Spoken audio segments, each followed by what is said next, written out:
जबरी चोरी प्रकरणी 24 तासात गुन्ह्याचा उलगडा. कोतवाली पोलिसांची धडाकेबाज कारवाई.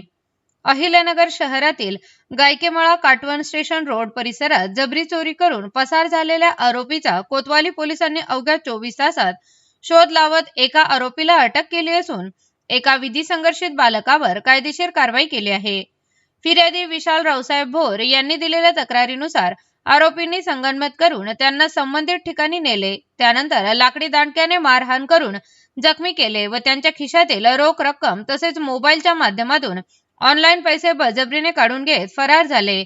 या घटनेची माहिती मिळताच पोलीस निरीक्षक नितीन देशमुख यांच्या मार्गदर्शनाखाली पोलीस उपनिरीक्षक प्रवीण पाटील व कोतवाली पोलीस स्टेशनच्या गुन्हे शोध पथकाने तांत्रिक विश्लेषण आणि गुप्त बातमीदाराच्या मदतीने तपास सुरू केला.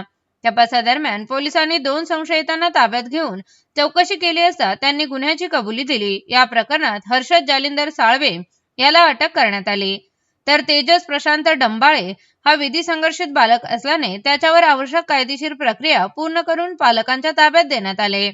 चौकशीत आरोपींनी हा गुन्हा अभिषेक पंडित व अभिषेक नरोडे यांच्या साथीने केल्याची माहिती दिली. तसेच गुन्हा करताना ओमकार निभवणे याची मोटरसायकल वापरल्याचेही समोर आले. या कारवाई दरम्यान फिर्यादीकडून जबरदस्तीने घेतलेल्या रकमेपैकी 1500 रुपये रोख आरोपी हर्षद साळवे यांच्याकडून जप्त करण्यात आले आहेत. या प्रकरणाचा पुढील तपास पोलीस उपनिरीक्षक प्रवीण पाटील करत आहेत.